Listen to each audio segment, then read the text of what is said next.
کہ اولاد آدم کے عمل اور ان کے اقوال قول باتیں یہ تولی جائیں گے. جو ہم آپ بولتے ہیں کرتے ہیں اس کو تولا جائے گا.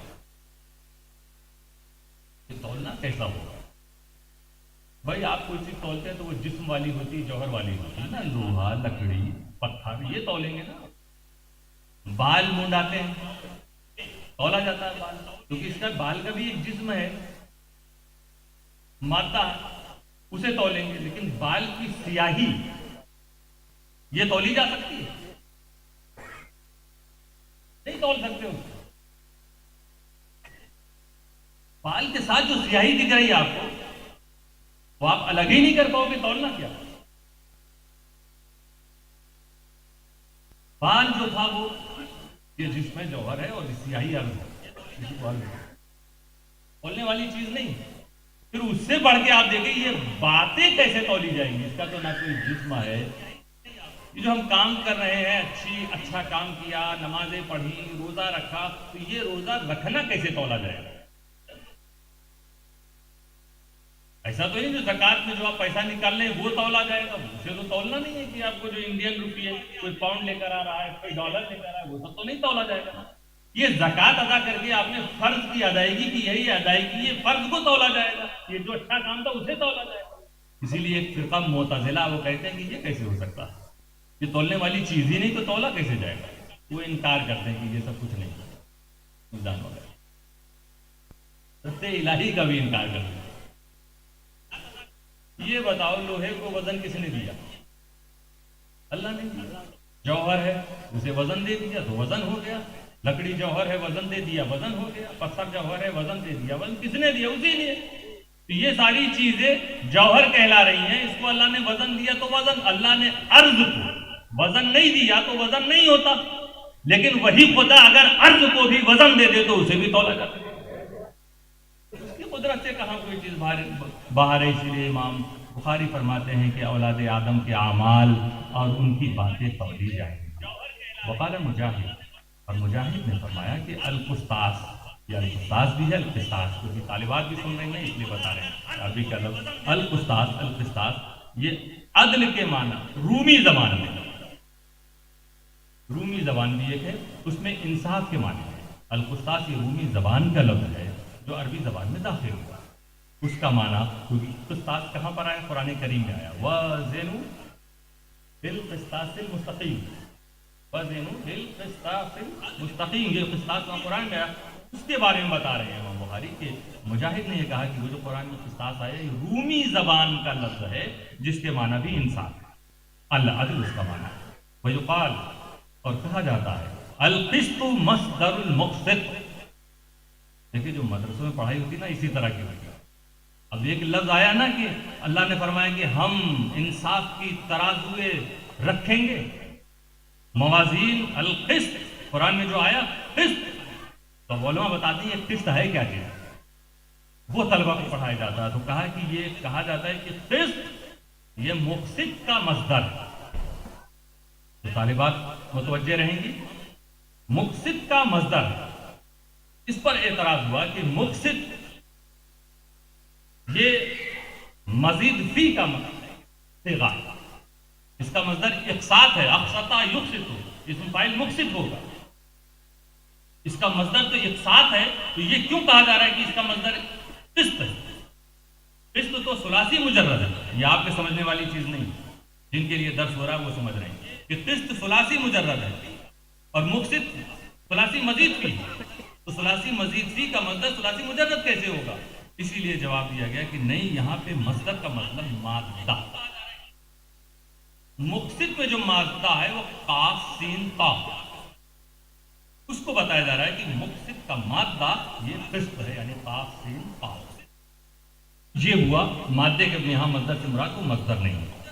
وَهُوَ الْعَادِلُ, اور قسط کا مطلب, مقسط کا مطلب عادل, انصاف کرنے والا. اور ایک لفظ ہے قاسط. مقسط میں بھی قاف سین تا اور قاسط میں بھی قاف سین تا. دونوں کا مادہ ایک ہی، لیکن دونوں کے میننگ میں زمین آسمان کا فرق ہے، دونوں کے معنی ایک دوسرے کے اپوزٹ۔ مقسط فاسدین تا اس میں بھی ہے، لیکن اس کا معنی انصاف کرنے والا، اور فاسد فاسدین تا اس میں بھی، لیکن اس کا معنی ہے ظلم کرنے والا۔ یہ بھی عربی زبان کی خوبی ہے کہ کبھی کبھی ایک لفظ ایسا ہوتا ہے کہ اس کے معنی جو ہیں ایک دوسرے کے وپریت اپوزٹ ہوتے ہیں، اس کو اضداد کہتے ہیں، اضداد۔ اسی طرح جیسے کہتے ہیں نا مولانا، مولا کے مطلب کیا ہوتا ہے؟ آپ کسی عالم کو کہتے ہیں مولانا، مولا کا مطلب آقا، ہمارے آقا، نا کا مطلب ہمارے، مولانا ہمارے آقا۔ مولا کا معنی آقا اور مولا کا معنی غلام بھی۔ ایسا نہ ہو کہ اب آپ کو کسی سے تکلیف ہو کسی عالم سے تو مولانا کہیے، مگر کہیے میں نے تو دل میں سوچا اپنا غلام میں کہہ رہا ہوں ان کو۔ تو مولا کا معنی آقا بھی ہے، مولا کا معنی غلام بھی ہے، عربی زبان کی ایسی کوئی۔ اسی طرح اور بھی کچھ الفاظ ہیں اسی طرح سے یہ قسط بھی ہے، قاسم تا۔ مقسط میں آیا تو مطلب انصاف کرنے والا، قاسط میں آیا تو مطلب ہوا کہ ظلم کرنے والا، وہو الجائر، اور وہ ظالم کو کہتے ہیں۔ اب دیکھیں یہاں سے اب امام بخاری کہ ہم نے کس سے سنا یہ حدیث، جو اب حدیث بیان کرے گا، اتنا تو انہوں نے قرآن کریم کی آیت کے تعلق سے بتایا، میزان اور قسطاس وغیرہ۔ اب حدیث کو بتا رہے ہیں تو پہلے سند ذکر کر رہے ہیں کہ سب سے پہلے امام بخاری نے جو سنا کس سے سنا، وہ کہہ رہے ہیں حدثنا احمد بن اشکال۔ یہ حدیث ہمیں بیان کی احمد ابن اشکال۔ اچھا امام بخاری حدثنا کہہ رہے ہیں، کبھی کبھی محدث لوگ حدثنی کہتے ہیں، حدثنی حدثنا دونوں میں فرق یہ ہے کہ حدثنی کا مطلب یہ ہے کہ یہ اکیلے سن رہے ہیں، اور حدثنا کا مطلب ہے کہ کئی ساتھی ان کے بیٹھ کے سن رہے ہیں۔ یہاں حدثنا کہا یعنی ایک جماعت کے ساتھ بیٹھے ہوئے، جیسے اس وقت ماشاءاللہ جو فاضلات جنہیں سند ملنے والی ہے، جو آخری درس لے رہی ہیں، ایک ساتھ وہ بیٹھی ہوئی ہیں۔ تو حدثنا احمد بن اشکال فرماتے ہیں ہم سے یہ حدیث بیان کی ہمارے استاد احمد بن اشکال نے، اور احمد بن اشکال کہہ رہے ہیں حدثنا محمد بن فضیل، کہ ہم سے بیان کی محمد بن فضیل نے، یعنی ان کے ساتھ بھی ساتھی لوگ تھے، اور ان لوگوں کے استاد محمد بن فضیل۔ اور محمد بن فضیل کہتے ہیں ان عمارۃ بن القعقاع، یہ حدیث ہم تک پہنچی ہے عمارہ ابن قعقاع کے ذریعے، ان سے نقل ہوتی ہوئی۔ اور عمارہ ابن قعقاع تک یہ حدیث پہنچی کس کے ذریعے، کس سے نقل کرتے ہوتے ہوئے؟ ان ابی زرعہ، حضرت ابی زرعہ سے نقل ہوتے، لیکن سب نام سند میں آ رہے ہیں۔ دھیرے دھیرے یہ راوی کہاں پہنچ رہے ہیں؟ بارگاہ رسول تک پہنچ رہے ہیں۔ ابی زرعہ، حضرت ابی زرعہ سے نقل ہوتی ہے، اور حضرت ابی زرعہ نے تک کہاں سے پہنچی منقول ہو کر؟ وہ کہتے ہیں ان ابی ہریرہ رضی اللہ عنہ، حضرت ابو ہریرہ رضی اللہ عنہ سے نقل ہوتی ہے۔ اور حضرت ابو ہریرہ فرماتے ہیں قال النبی صلی اللہ علیہ وسلم۔ بڑی جانچ پڑتال کے بعد، آج کے زمانے کی طرح لوگ نہیں تھے انہوں نے ان سے سنا، ان سے اس طرح دال چاول لے کے پڑھتے ہیں کھچڑی بن جاتی، ایک ایک لفظ ایک ایک حرف جیسا نبی نے فرمایا ویسا حضرت ابو ہریرہ نے دوسروں کو سنایا، حضرت ابو ہریرہ نے ویسے ہی حضرت ابو زرعہ کو سنایا، حضرت ابو زرعہ نے ویسے ہی حضرت عمارہ ابن قعقاع کو سنایا، انہوں نے محمد ابن فضیل کو سنایا، انہوں نے احمد ابن اشکاب کو سنایا، اور انہوں نے امام بخاری کو لفظ بلفظ بالکل ہو بہو۔ اب کیا حدیث پاک ہے؟ نبی صلی اللہ علیہ وسلم نے فرمایا کلمتان حبیبتان الی الرحمن، تو ایسے کلمے ہیں تو اللہ تعالیٰ کو بہت محبوب ہے۔ یا اللہ کو محبوب کلمے، اس سے مراد یہ ہے کہ یہ کلمہ جو پڑھتا ہے وہ اللہ کو محبوب ہے، پڑھنے والا بارگاہ الہی میں محبوب ہے۔ یہ دو کلمے جو اللہ کو محبوب ہیں، خفیفتان علی اللسان، زبان پہ بڑے ہلکے ہیں، کوئی ایسا نہیں ہے کہ آپ لوگ اسے ادا نہ کر سکے، پڑھ نہ سکے، زبان پہ تو بڑے ہلکے ہیں، ثقیلتان فی المیزان، اور میزان پر بھاری ہیں، تو تولے جائیں گے نا وزن۔ اگر اس کو پڑھا، اس کا وظیفہ بنا لیا اس کا ورد روزانہ کر رہے ہو، یہ بہت بھاری ہے. مل رہی ترغیب اس حدیث سے. آج سننے کے بعد آپ اپنی زندگی میں معمول بنائیے، صبح اٹھیے 11 بار اس کو پڑھیے انشاءاللہ. جب تک روح پرواز نہ ہو جائے آپ کا کوئی دن ایسا نہ گزرے جس میں آپ اس کلمے کو نہ پڑھیں. اس کے بارے میں رسول فرماتے ہیں 2 کلمے جو اللہ کو ان کا پڑھنے والا بڑا محبوب ہوتا ہے، تو یہ دونوں کلمے زبان پر ہلکے ہیں، میزان پر بھاری ہیں. سبحان اللہ و بحمدہ، کیا کلمہ ہے؟ سبحان اللہ و بحمدہ سبحان اللہ العظیم. ایک بار میں پڑھوں پوری آپ سے لے کے، انشاءاللہ جو لوگ دہرا سکتے ہیں وہ بھی دہرائیں، اور جو طالبات سن رہی ہیں وہ بھی اس کو دہرا لیں. بسم اللہ الرحمن الرحیم. باب قول اللہ وَنَضَعُ الْمَوَازِينَ الْقِسْطَ لِيَوْمِ الْقِيَامَةِ وَأَنَّ أَعْمَالَ بَنِي آدَمَ وَقَوْلَهُمْ توزن. وقال مجاہد القسطاس العدل بالرومیہ ويقال القسط مصدر المقسط وهو العادل، وأما القاسط فهو الجائر. حدثنا احمد بن اشکاب قال حدثنا محمد بن فضیل عن عمارة بن القعقاع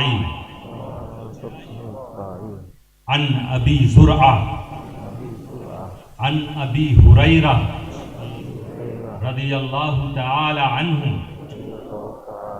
قال قال النبی صلی اللہ علیہ وسلم کلمتان حبیبتان الی الرحمن خفیفتان علی اللسان ثقیلتان فی المیزان. سبحان اللہ وبحمدہ سبحان اللہ العظیم. صلی اللہ علی خیر خلقہ محمد وآلہ وصحبہ اجمعین.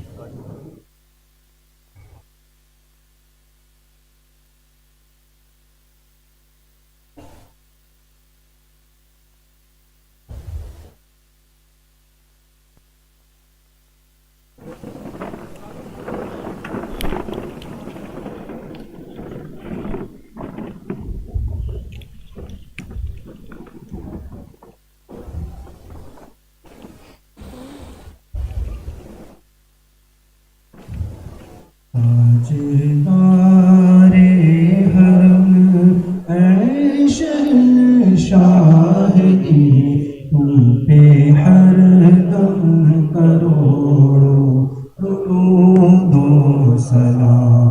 تاجدار حرم اے شہنشاہ دی، تم پہ ہر دم کروڑوں درود و سلام.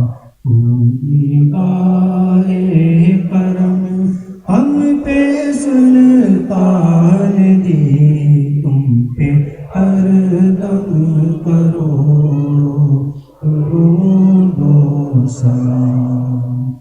دور رہ کر ندم ٹوٹ جائے کہیں، دور رہ کر ندم ٹوٹ جائے کہیں، آقا دور رہ کر ندم ٹوٹ جائے کہیں.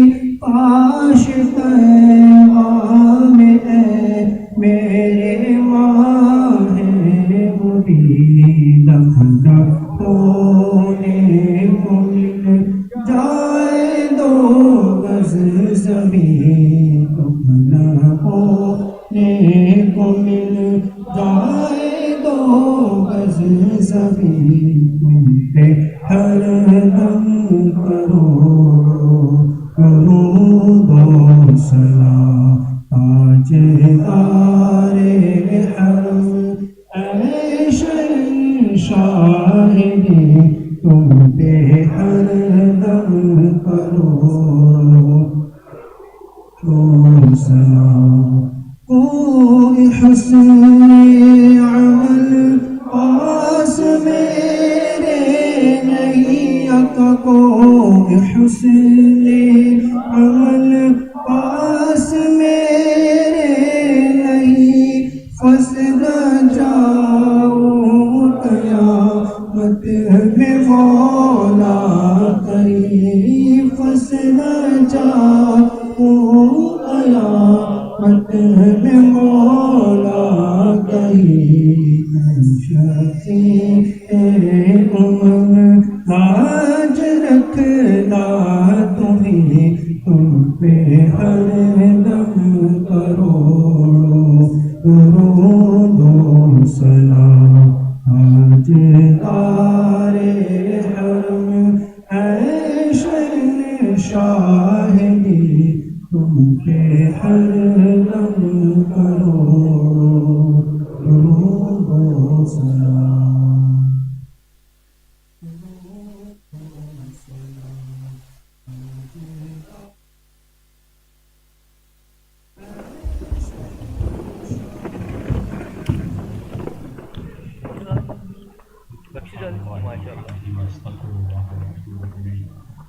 اللهم ربنا آتنا في الدنيا حسنة وفي الآخرة حسنة وقنا عذاب النار یا العالمین مولا کریم آج کی اس ختم بخاری کی مجلس پاک کی برکتوں سے سب کو مالا مال فرمائے مولا یہ لوگ جتنے مرادیں لے کر بیٹھے ہیں مرادوں کو پوری فرمائے دعاؤں کو قبول فرمائے مولا مدرسہ فاطمہ زہرا کو دونی رات چکوں طالبات جنہوں نے آپ درس کی تکمیل پر مولا نے دین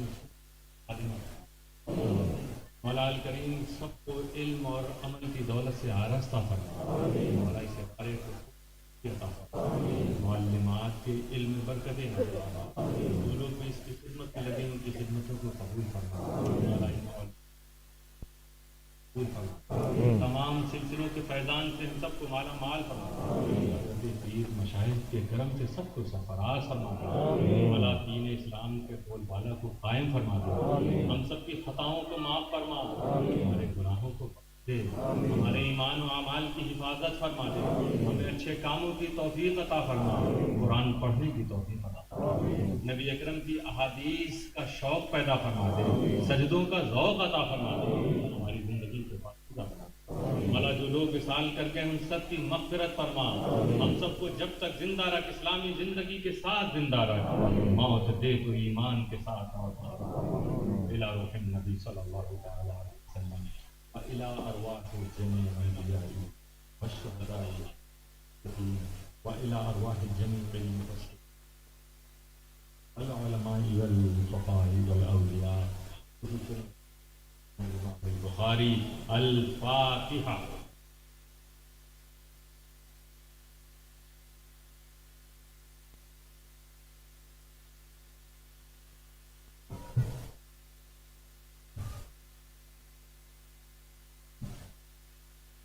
ان اللہ وملائکتہ یصلون علی النبی یا ایھا الذین آمنوا صلوا علیہ وسلموا تسلیما